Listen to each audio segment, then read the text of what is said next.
Morning, YouTube. I've been thinking a little bit, with Donald Trump's inauguration coming up in less than 3 days.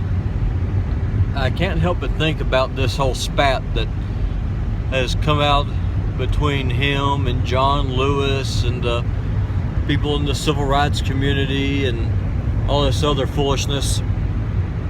And the more I've been thinking about it, the more I started realizing just the absolute hypocrisy of the Black Lives movement.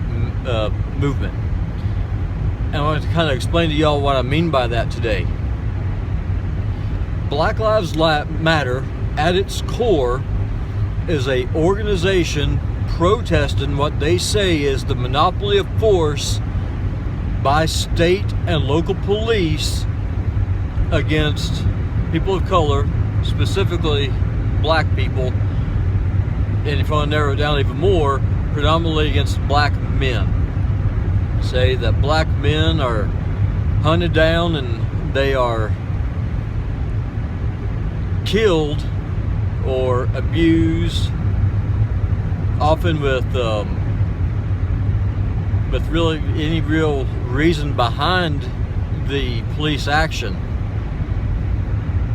And it all keeps going back to this monopoly of force. The state has the guns. The state has the power.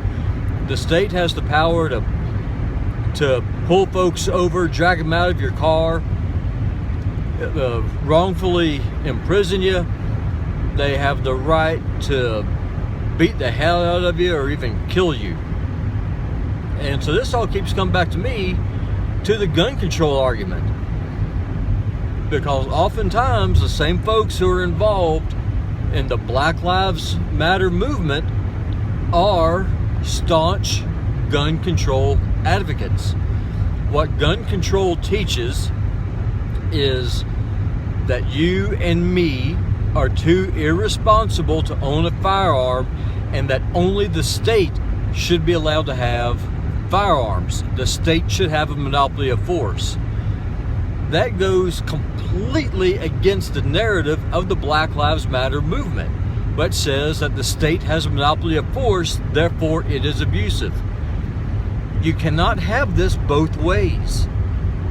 The whole reason why the Second Amendment was written, the whole reason why it's even in the Bill of Rights, is because the founders were so afraid of the state having a monopoly of force where they'd be able to subjugate the population, be able to hunt them down, imprison them, be able to oppress them at will, and the population at whole would be wholly inadequate to resist it because they wouldn't have firearms. They'd be deprived of that one thing that they would be able to use to defend themselves. So the more I think about this, it seems to me that folks in the Black Lives Matter movement should be vehemently opposed to gun control. If your biggest beef is that the police, who in effect are the sword of the state, what their job is, or they're tasked to do, is to use force up to and including deadly force to enforce the will of the state, to enforce a law. At the end of the day, that's all that the law is, folks, is a recommendation that the state gives with a gun pointed at your head. You will do what we recommend that you do, or you're going to pay a price. You're going to pay physically. You're going to pay by being locked away in a jail cell. You're going to be deprived of your freedom. And if the offense is egregious enough, either imagined or unimagined, we will take your life. That is what the police does. That is its entire function. The police do not function to keep you safe. Their function is not to keep me safe. Their function is to maintain order in regards to the law, and they use force, they use violence to make that happen. I mean, that's the cold hard facts of life, folks. And that's what's really perplexing me about this whole Black Lives Matter movement. How can you on one hand say that the problem is that the state has too much power, that the state has a monopoly of force and they are using that monopoly to abuse people, and then on the other hand say people should be deprived of arms, that only the state should have the right to use force?